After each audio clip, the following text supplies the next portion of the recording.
Contatos alienígenas. Fabulosos encontros do passado. Descobrindo ao acordar que seu filho recém-nascido sumiu, a assustada mãe remexe freneticamente as almofadas e cobertores antes de enxergar o bebê acima da cabeceira da cama, suspenso nos braços de diminutos seres alienígenas. Um homem de 35 anos levado para o céu e vê 9 anéis resplandecentes, cada um deles parecendo uma multidão de minúsculas estrelas radiantes presas a uma órbita em torno de um ponto solitário. De ofuscante luz branca, uma mulher desperta de uma profunda modorra e encontra marcas de punção no corpo, sem ter qualquer memória de como foram parar lá. Por mais que esses relatos lembrem as modernas descrições de raptos por alienígenas, na verdade são histórias de tempos ainda muito passados. O pânico da mãe é parte de uma velha lenda galesa sobre duendes que roubavam bebês. O homem, na viagem estranha, mostrado acima, olhando para um coro celestial ao lado do anjo que lhe serve de guia, era Dante Alighieri, escritor e protagonista da Divina Comédia. A mulher com ferimentos de punção era uma típica vítima de vampiro no folclore e na ficção. Do século XIX, alguns estudiosos dizem que o fato de o passado abundar em histórias que ecoam os atuais relatos sobre OVNIs reflete velhas preocupações psicológicas, expressas agora por meio de símbolos que passaram por alterações, mas ainda são reconhecíveis. Muitos dos que acreditam em OVNIs, porém, acham que as semelhanças, inclusive as que estão ilustradas nessas páginas, são, ao contrário, provas cabais de que encontros imediatos com alienígenas estão ocorrendo desde o começo dos tempos.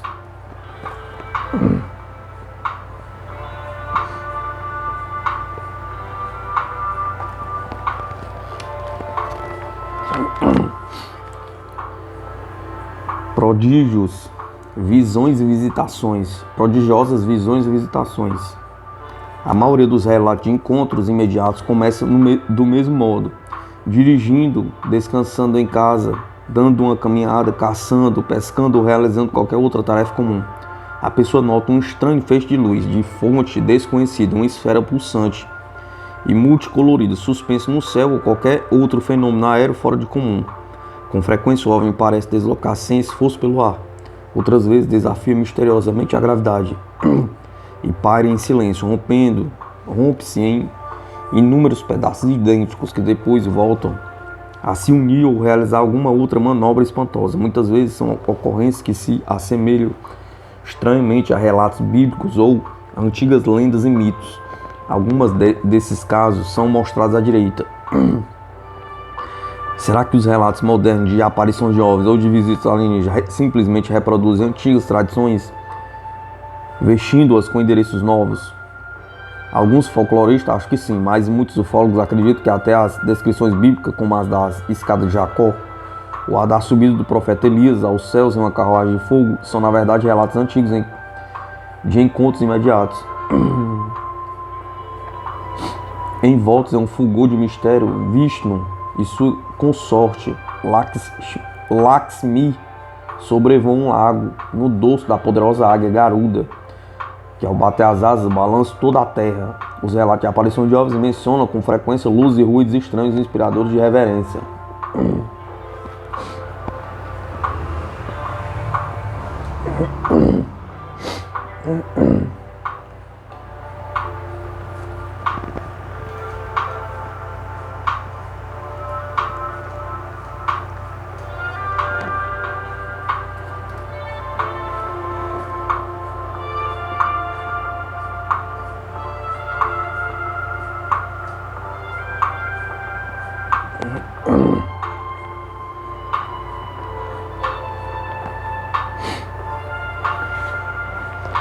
Duas fadas luminosas descem do céu noturno em direção a John e Margaret, protagonistas de uma coleção de histórias infantis popular na Inglaterra no final do século passado.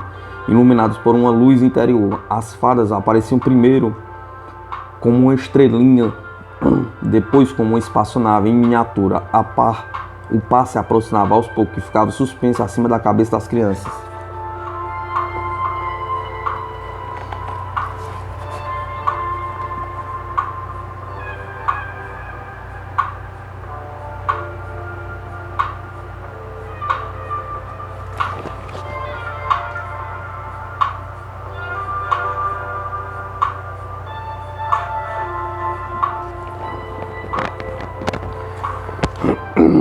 Jacó vê em sonhos uma escada que desce das nuvens do céu para a rochosa terra abaixo, de maneira similar às colunas de luz que os alienígenas, segundo os modernos relatos de rapto, usam para transportar seres humanos para suas espaçonaves e trazê-los de volta.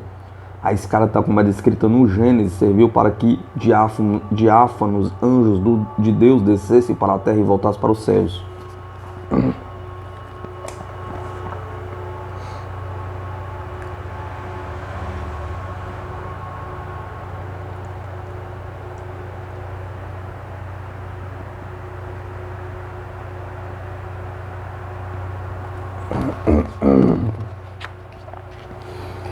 Criaturas medonhas, folclore ou fato.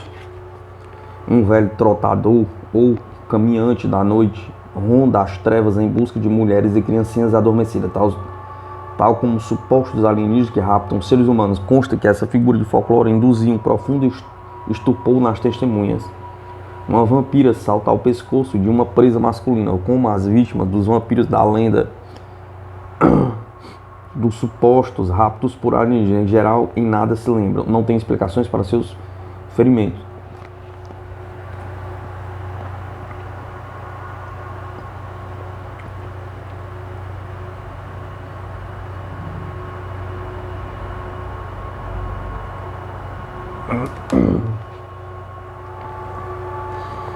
As pessoas que afirmam terem sido raptadas quase sempre relatam emoções conflitantes no início de seus contatos imediatos. Tem uma breve sensação de espanto causada pelo espetáculo associado à maioria das aparições de OVNIs, mas assim se dão conta que não se trata de uma anomalia da natureza, mas sim de algo muito poderoso, controlado por seres inteligentes, possivelmente ameaçadores. O fascínio infantil costuma ceder lugar ao medo desenfreado. Porém, em geral, está fora da questão a tentativa de fuga, ou os eventos subsequentes se desenrolam com demasiada rapidez. Segundo as pessoas estudadas, ou elas descobrem com terror que já não controla suas próprias ações por meio de hipnose, telepatia ou outro desconhecido para meros humanos, mas pelo visto praticado há séculos pelas ameaçadoras criaturas apresentadas aqui. Os alienígenas parecem roubar suas vítimas à vontade. A vontade de resistir. Roubar de suas vítimas a vontade de resistir, atribuindo-as irresistivelmente para longe do que considero conhecido e confortável. Enviado à Terra para engrandar um filho híbrido do mal, um demônio conhecido como incubo engravida uma mulher adormecida. Alguns ufólogos acreditam que as criaturas do espaço estão raptando seres humanos hoje para um propósito parecido: gerar uma prole metade humana, metade alienígena.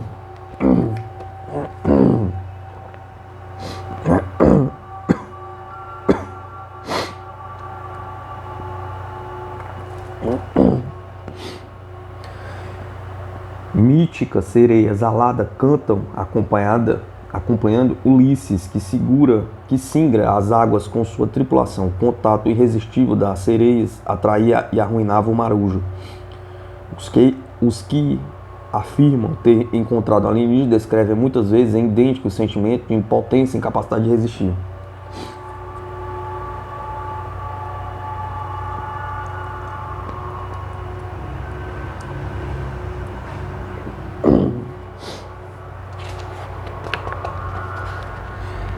Sequestro e compaixão. De acordo com um bom número de relatos, os contatos imediatos modernos não costumam acontecer com seres alienígenas solitários, mas envolve grupo de criaturas que parecem operar com a precisão de um pelotão interestelar. Em geral, usam um uniforme e todos se comportam basicamente do mesmo modo, embora na maioria dos casos cada um pareça ter designado para uma tarefa específica, que cumpre de maneira mecânica, com frequência brutalmente eficiente.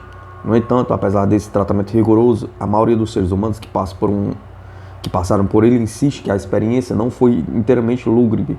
Entre os alienígenas de coração duro sempre aparece um mais piedoso, que se comunica com os raptados, levando-os de um compartimento para outro dentro da espaçonave, tranquiliza-o e proporciona outros confortos que outrora eram vistos como bênçãos de um anjo da guarda. É claro que nem todos os supostos raptados voltam para contar a história de um tal protetor. como bebês roubados por doentes ou os pescadores nas garras de demônios. Essas pobres almas parecem simplesmente desaparecer, para nunca mais serem vistas. Em um conto admonitório composto mais de 100 anos antes da Divina Comédia de Dante, a alma de Tondão, um cavaleiro pecador, aparece ao lado de seu anjo da guarda, que veio para guiá-lo em uma viagem fantástica pelos reinos do inferno, purgatório e paraíso, e depois de voltar ao mundo dos vivos. Várias histórias modernas de rápido conto, descrições de execuções comparáveis, feitas na companhia de guardiões sobrenaturais.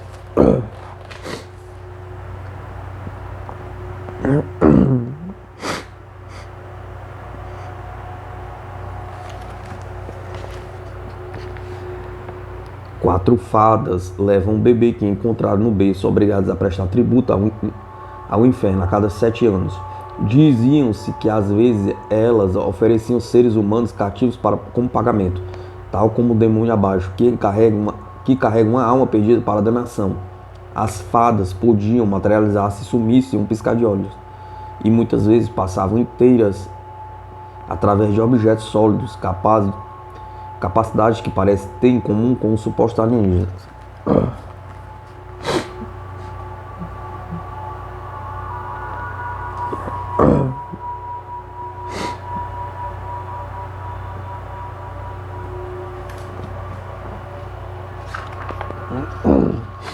Céu, inferno e rei das fadas.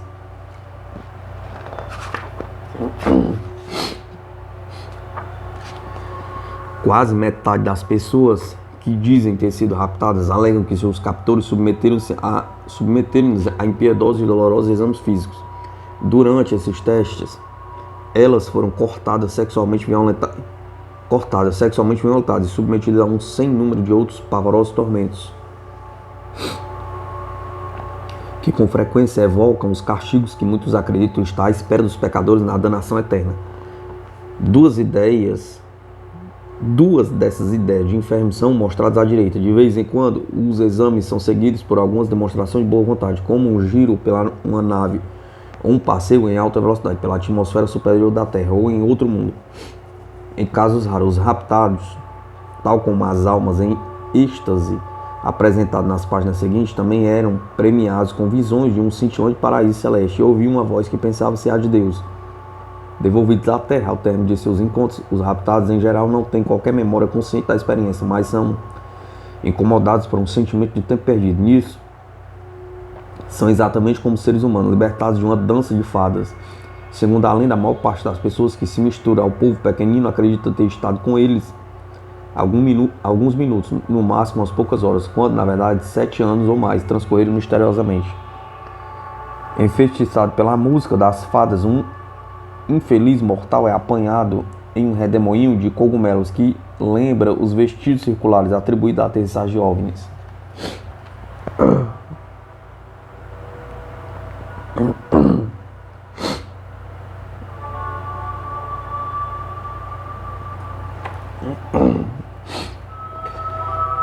Demônios humanoides transpassam com lanças os corpos de condenados do inferno por ira.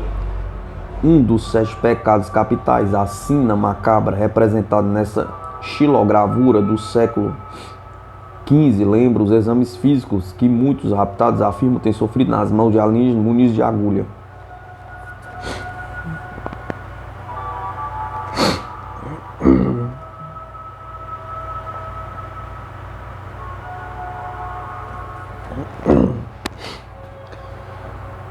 Nesta pintura budista japonesa do inferno, um demônio persegue 2 condenados, enquanto outros massacram pecadores com um malho gigante, enfiam pregos em suas línguas e atiram-nos a um mar de chamas.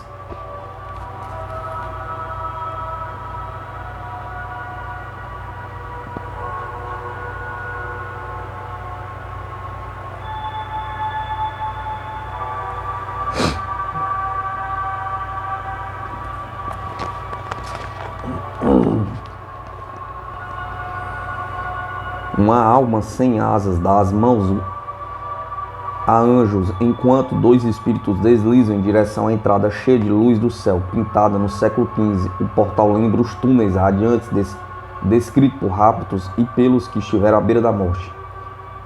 Os 8 imortais da lenda chinesa viajando a cavalo em tapetes voadores ou outros meios cruzam os mares para o paraíso, admitidos à vida eterna e recompensa por suas boas obras na terra. Eles percorrem todo o universo.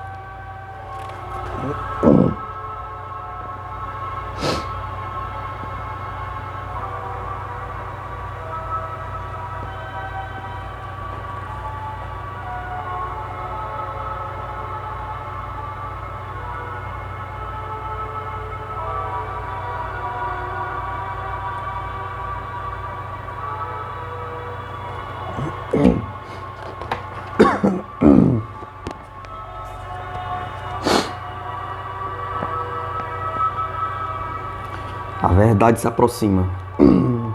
Monique O'Driscoll sempre se considerou uma pessoa de cabeça fria, não o tipo de gente que tem alucinações ou se envolve com homens. Aos 37 anos de idade, cuidava sozinha de sua filha, trabalhando como funcionário na cidade de Brewster, subúrbio de Nova York. Todos haviam uma pessoa agradável, inteligente e industriosa. No entanto, o que ela experimentou na noite de 26 de fevereiro de 1983 parecia o sonho selvagem de um demente. Tudo aconteceu no início da noite. Ela e a filha de 15 anos, também chamada Monique, estava voltando para casa depois do jantar, quando a filha gritou: "Mãe, olhe só aquelas luzes." E a mãe logo avistou aquelas luzes que se moviam devagar acima da copa das árvores, acompanhando o carro quando ela diminuiu a velocidade para cerca de 40 km por hora. As luzes eram brilhantes e multicoloridas, vermelhas, brancas, azuis e amarelas. Havia cerca de 50 delas, dispostas em forma de bumerangue e um objeto escuro parecido com uma asa. Mais curioso do que a amedrontada, Monique O'Driscoll parou o carro perto de um lago e desceu. As luzes estavam pairando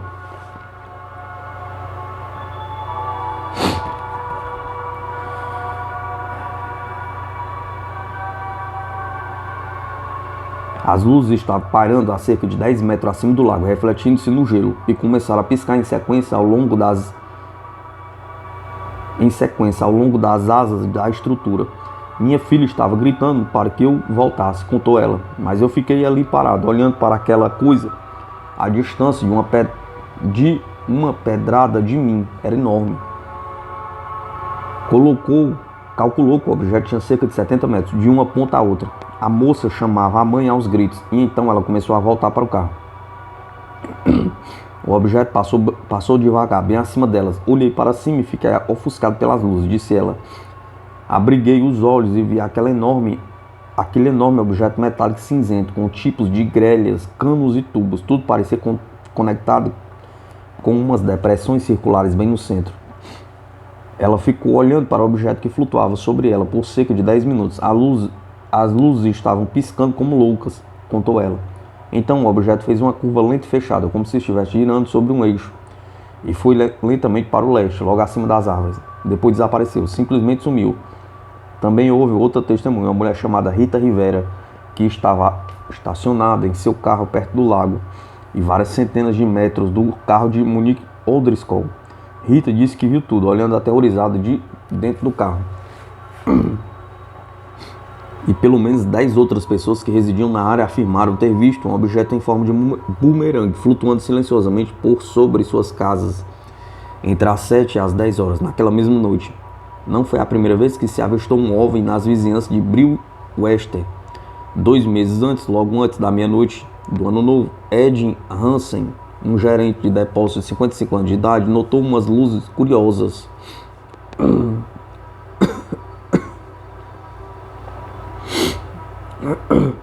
que no início julgou serem de um helicóptero, mas logo delineou-se a forma de um imenso e ameaçador bumerangue. Na semana seguinte, diversos relatos parecidos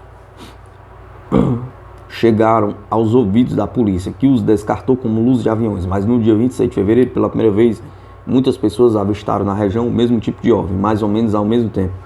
Essa data também marcou o início de uma série de aparições que envolveria muita gente, muito mais gente do que qualquer fenômeno anterior nos anais da ufologia, até que as aparições do Vale de Hudson deixassem de ocorrer.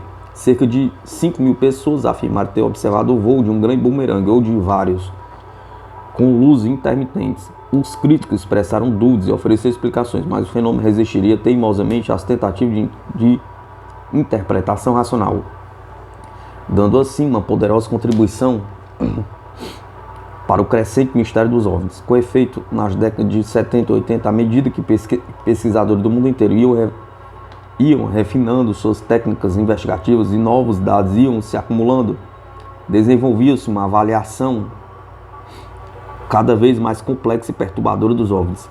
As impressionantes histórias de raptos e exames físicos realizados por alienígenas provocaram as mais negras manchetes. Contudo, havia ainda coisas muito interessantes à espera dos ufólogos. Os pesquisadores deixaram de lado a multidão de fraudes ou ilusões de ótica para acumular indícios de uma tecnologia ainda mais mágica do que a suposta anteriormente. Analisaram numerosos encontros com OVNIs, alguns dos quais seriam cômicos se não fossem tão estranhos, em certos casos tão apavorantes, em outros tão até fatais. Tudo isso foi acompanhado por mais e mais visões de seres ao timão dos OVNIs. E surgiram descrições de viajantes espaciais humanoides, em uma notável variedade de tamanhos e formatos. Os pesquisadores estudavam fotos de supostos OVNIs e examinavam os indícios de sua alegada presença na Terra. Com base em novas informações, uma velha história ou outrora descartada da queda de um OVNI voltaria a ser estudada. E juntamente com novos depoimentos, esse estudo levaria os pesquisadores à desconfiança de que o governo americano, apesar de todo o declarado desinteresse, sabe muito mais do que aquilo que suas autoridades revelam gostaria que fosse revelado. Os cidadãos de Westchester e de 6 outros condados a norte e a leste de Nova York podem muito bem sentir-se no direito de ter acesso a qualquer explicações sérias que o governo possa oferecer. As aparições de 26 de fevereiro não foram nada em comparação com o que aconteceu 3 semanas depois, no dia 17 de março. Nessa noite, centenas de moradores de Brewster e da vizinha Dunbury, no estado de Connecticut, e motoristas que passavam pela rodovia interestadual 84 deram telefonemas frenéticos para a polícia, relatando o aparecimento de um grande objeto que se movia com lentidão pelo ar e lançava ao solo fantásticos feixes de luzes coloridas. Outras semanas passou e no dia 24 de março, em um período de 2 horas e meia, e a partir das 19h30, estima-se que 2.000 pessoas tenham testemunhado o mesmo fenômeno. Observadores com binóculos viram uma estrutura verde opaca ligando as luzes e disseram que quando ela se virava era possível perceber a forma de um V. A certa altura, as visões ocorreram ao mesmo tempo em 2 localidades, a cerca de 24 quilômetros uma da outra, em Millwood e Yorktown, onde cerca de 1.000 pessoas viram luzes em forma de V, voando devagar. A esta altura, que variavam, voando devagar, alturas que variavam do topo das árvores a cerca de 600 metros, detendo-se ocasionalmente para pairar acima de automóveis e indivíduos, como se estivesse inspecionando. Algumas pessoas disseram que o OVNI era do tamanho de um porta-aviões. Para outros, ele parecia uma cidade voadora. Algumas testemunhas associaram um vago ruído de aspiração ao OVNI, mas a maioria delas não ouviu qualquer som. O estranho naquela coisa é que não se fazia barulho, disse Ruth Rustman, que estava em um carro com a família. Ficava ali parada no céu, era como um fantasma.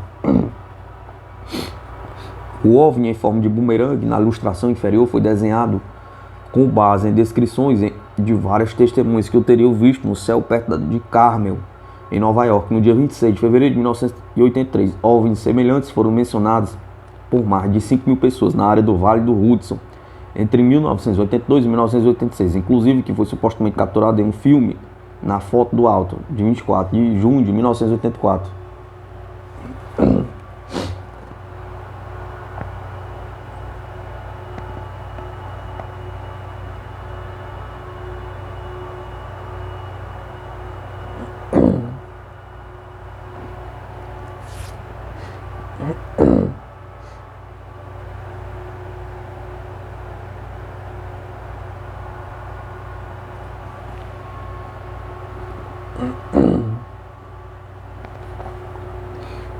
Então a comoção acabou. Durante mais de um ano, ocorreram apenas alguns relatos esporádicos. Porém, no dia 14 de junho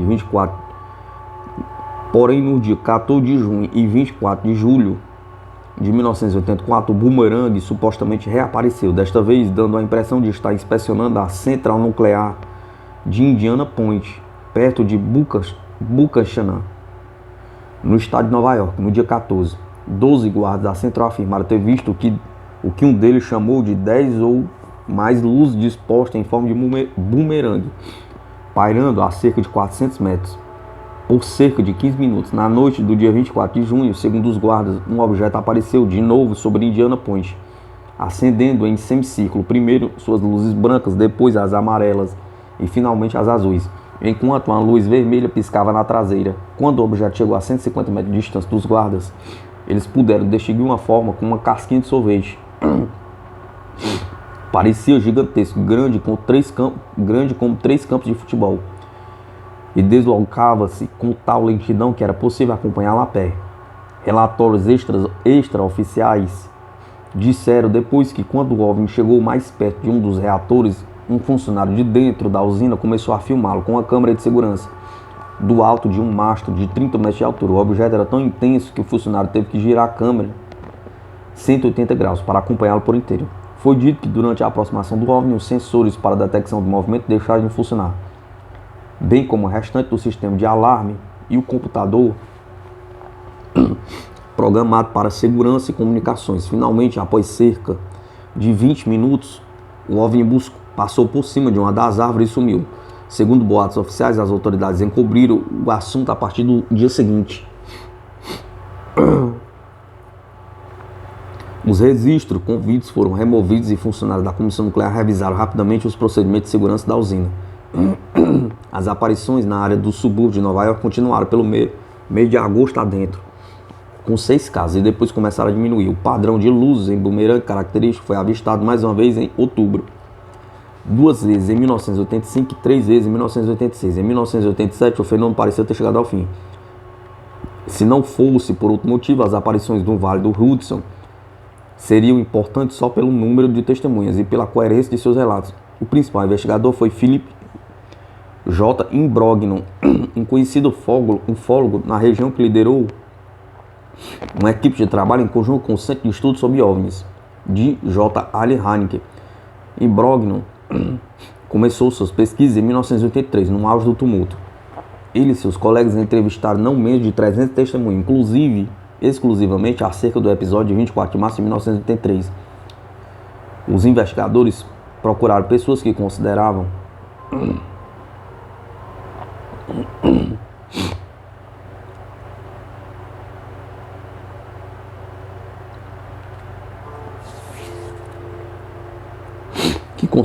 aptas a fazer observações precisas, menos suscetíveis de sucumbir à histeria de massas: médicos, engenheiros, advogados, cientistas executivos. Um engenheiro com treinamento em sistema de controle de tráfego aéreo avistou 5 luzes verdes com a forma de bumerangue deslocando-se em silêncio pelo céu. O meteorologista-chefe do Serviço Nacional de Meteorologia do aeroporto de Westchester descreveu o objeto se movendo lentamente no ar, com as luzes mudando de cor, como se contivessem um prisma giratório. Estimou que deveria ter cerca de 300 metros de envergadura. Não era nenhum tipo de aeronave que eu conhecesse, disse ele a Imbrogno. Nem era, continuou, uma formação de naves. No entanto, diversos desmitificadores diziam, juntamente com que as aparições do Vale do Hudson eram em formação de aeronaves. Em novembro de 1984, em meio a toda a excitação, a popular revista de ciência Discovery publicou um artigo afirmando que tudo não passava de uma grande brincadeira perpetrada por um grupo de pilotos de aviões pequenos no aeroporto de Storm Valley, no estado de Nova York. Os voadores de Storm Valley, tal como a revista os chamou com admiração, equiparam seus aviões com luzes coloridas e saíram voando pela noite para ofuscar e deslumbrar a população com seus raios piscantes e seus voos em formação. Ed Burns, gerente de programação da IBM, mostra aos ufólogos Philip John J. Imbrogno e Jean J. Allen Hynek as manobras do OVNI, que ele afirma ter visto quando viajava por Winchester no dia 24 de março de 1983.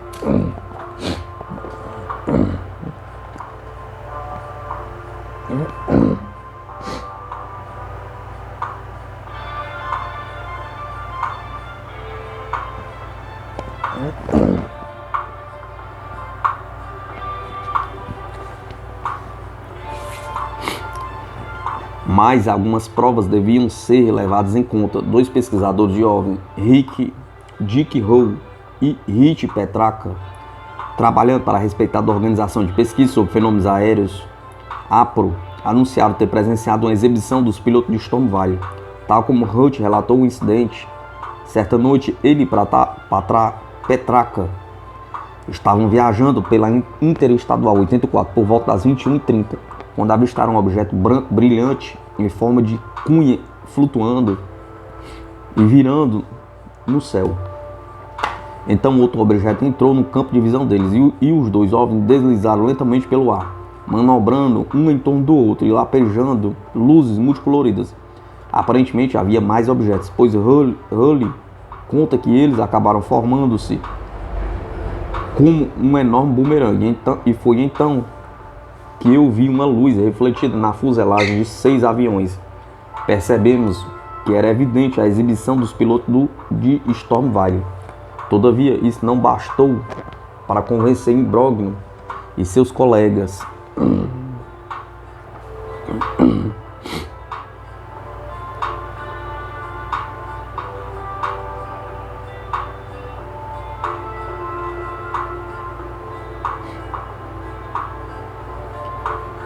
de que sua tarefa estava terminada. Uma testemunha, após a outra, afirmava que todas as luzes vinham de uma única estrutura metálica não refletora, em forma de bumerangue. Nenhum desses observadores, entre os quais havia até profissionais de aviação, jamais relatou ter visto aviões voando em formação. Imbrogno, Hynek e seus colegas admitiram que alguns pilotos de Storm Valley podem ter se divertido imitando OVNIs. Na opinião de Imbrogno, porém, isso apenas explicaria uma minúscula fração das aparições do Vale de Hudson. Em um artigo apresentado a um simpósio da rede mútua de OVNIs MUFO, realizado em junho de 1984 em Santo Antônio, Texas, ele escreveu: "Estou convencido de que estamos lidando com um grande objeto de origem desconhecida. Parece também que outros 2 ou 3 objetos estavam no ar naquela noite, causando pânico em toda a área", e acrescentou: "A maioria das testemunhas sente-se ofendida pela teoria dos aviões em formação." Contestando os testemunhos de OVNIs no Vale do Hudson, a revista Discovery explica como uma formação de aviões com suas luzes externas poderiam imitar um OVNI, apagando essas luzes ao mesmo tempo e mantendo a posição com a ajuda das luzes internas. Podia-se criar a impressão de um súbito desaparecimento.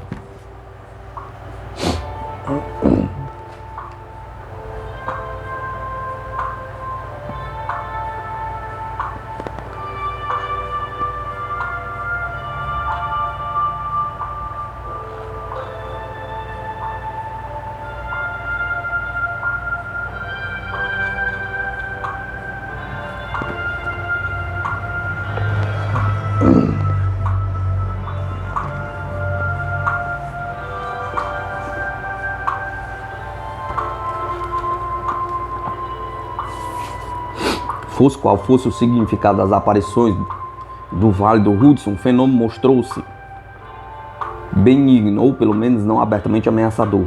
Contudo, os registros sobre OVNIs cada vez mais trazem elementos de confronto, que muitas vezes têm um ar de diabrura caprichosa e até mesmo de franca malevolência.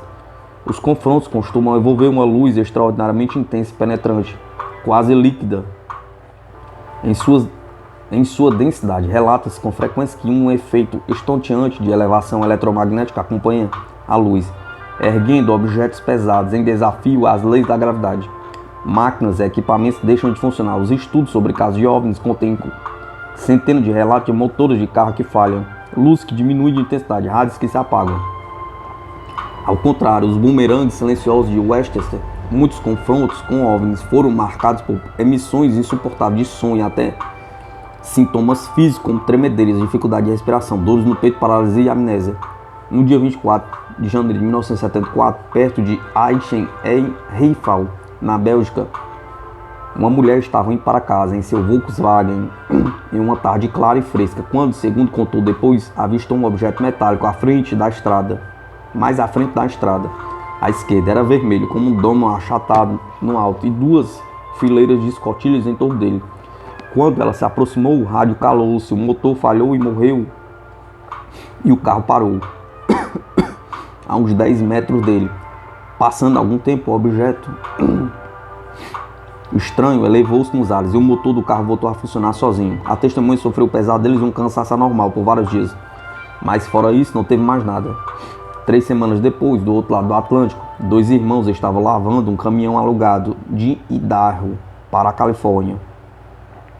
Segundo contaram, estavam no estado de Nevada, quando, às 4h15 da madrugada, o que estava no volante assustou-se com um grande objeto redondo e alaranjado voando à esquerda do caminhão. Enquanto outros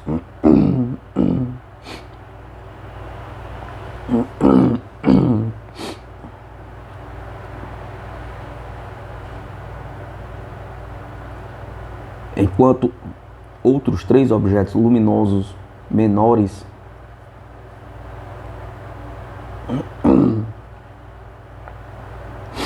o acompanhavam do outro lado. De repente, o objeto alaranjado atravessou a estrada na frente do caminhão e, segundo um deles, foi como se houvesse sido atingidos por uma lufada de vento ou um campo de força. Então, os faróis do caminhão começaram a acender e apagar. O motor parecia falhar.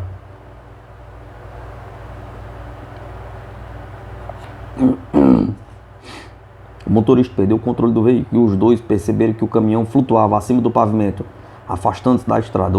Olhando para fora, ficaram boquiabertos ao avistar o que descreveram como uma enorme bola de metal com asas afiadas. A coisa estava se aproximando. Sentimos como se estivéssemos em um vácuo de algum tipo, isolados do resto do mundo.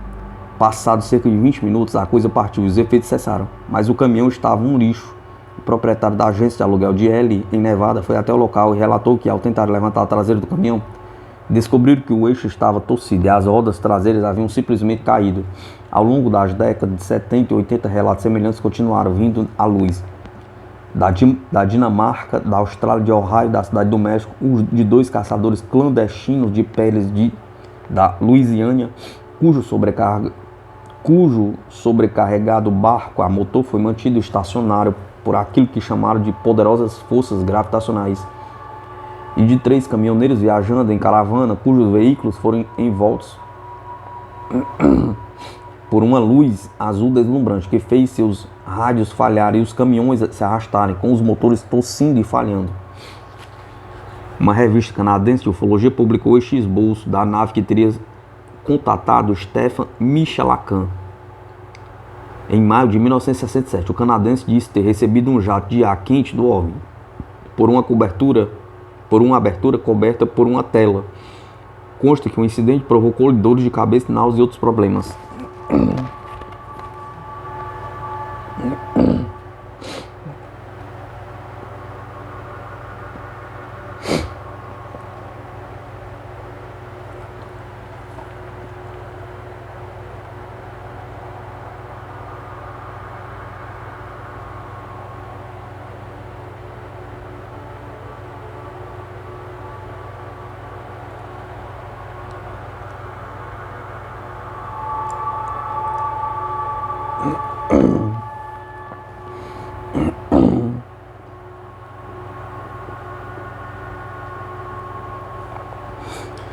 Uma história espantosa foi contada por 2 chilenos que no dia 23 de setembro de 1978 estavam participando de um longo rally patrocinado pelo Automóvel Clube da Argentina.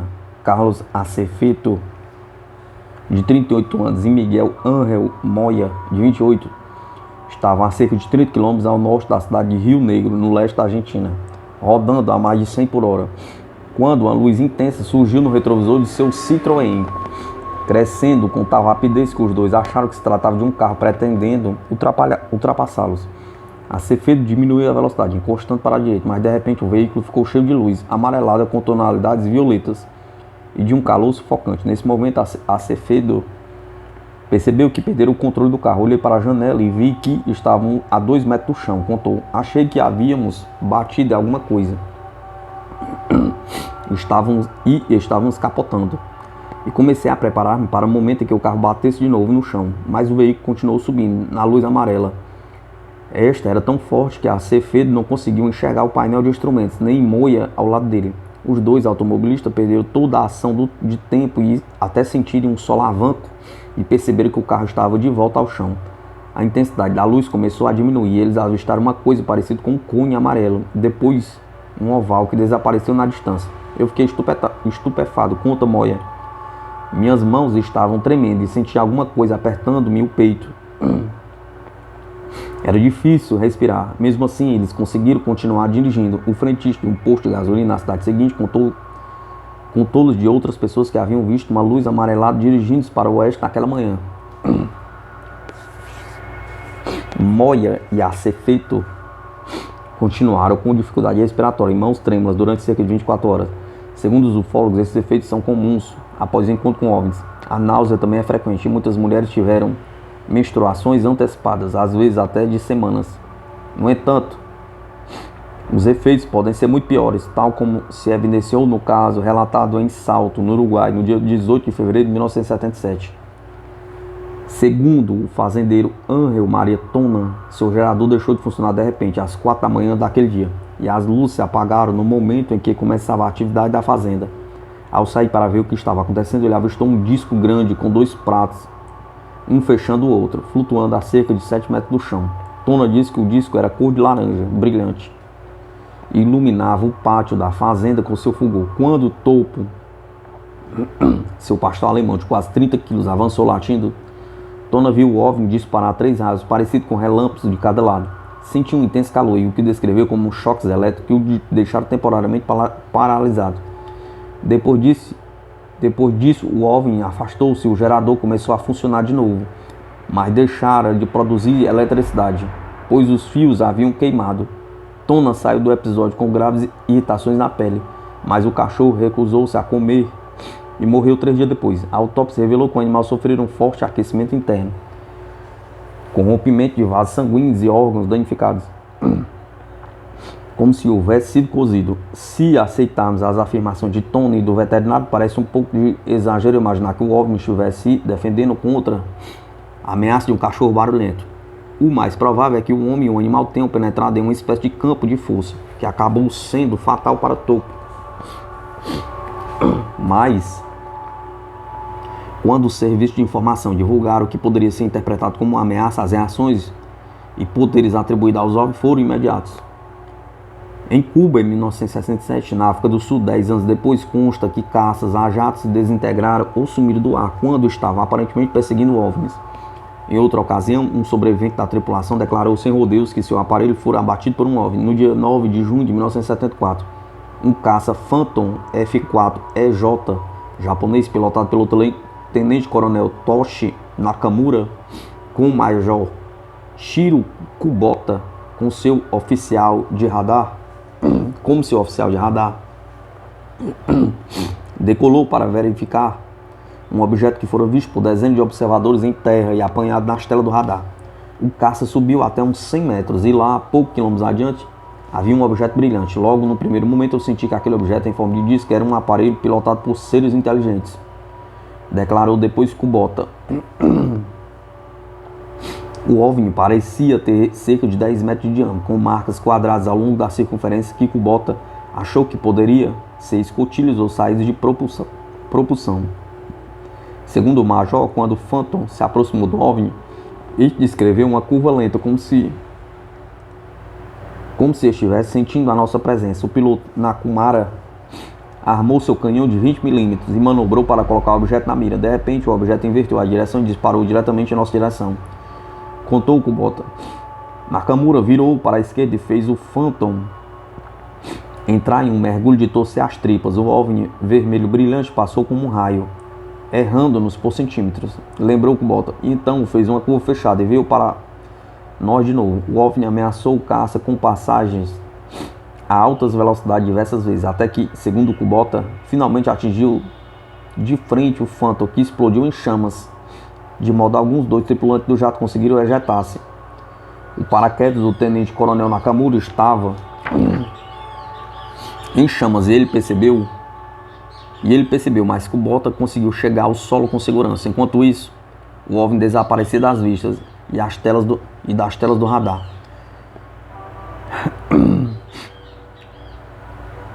Houve quem dissesse que os dois oficiais estariam tão ansiosos para enfrentar um OVNI que viram o que queriam e que o piloto Nakamura teria sobrecarregado o avião, levando-o a desintegrar-se. As autoridades japonesas conduziram uma demorada investigação, cujo resultado nunca se tornara público, com exceção de uma breve declaração segundo a qual um caça Phantom F-4EJ caíra, matando o tenente-coronel Toshi Nakamura após uma colisão em pleno ar com um avião ou objeto desconhecido. Se os jatos cubanos, sul-africanos e japoneses foram ou não abatidos por pilotos alienígenas irados, não se sabe.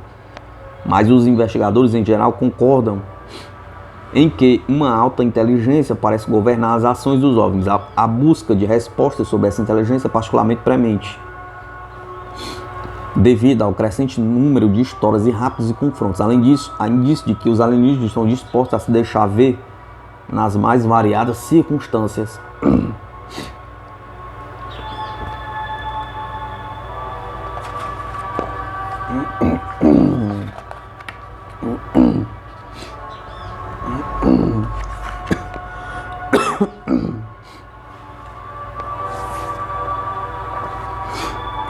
Com efeito, o grupo de estudos da MUNFO já registrou cerca de 2.000 histórias de humanoides ao longo das últimas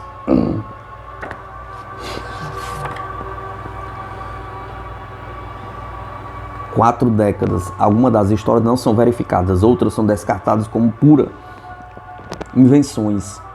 Uma destas é uma notícia de outubro de 1989, dando conta de uma espaçonave vermelha brilhante que pousou em um parque de Voronezh, 450 km ao sul de Moscou. Segundo a agência TASS, 3 meninos viram objetos animados desembarcarem, envergando vestes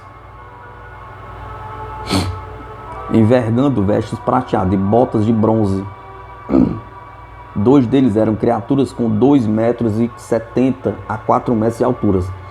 Não tinha propriamente cabeças, mas apenas uma protuberância no alto, com 2 joelhos e algo semelhante a uma lâmpada. O terceiro tinha jeito de robô, embora se parecesse com os outros. Tinha botões no peito que os 2 apertavam para fazê-lo funcionar. A Tais escreveu que os objetos passearam brevemente no parque. Fizeram um dos meninos desaparecer por alguns instantes, apontando uma arma longa e tubular, e depois subiram de volta à nave, indo embora.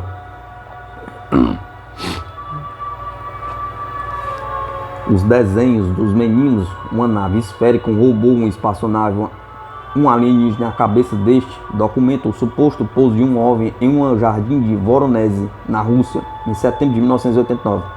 Um dos garotos disse que no dorso dos alienígenas havia um disco com 3 pontos de cores diferentes, um retângulo, descartando-os do corpo. Os investigadores supuseram que as autoridades russas houvessem plantado essa história para desmoralizar as notícias de um encontro alienígena verdadeiro no mesmo dia.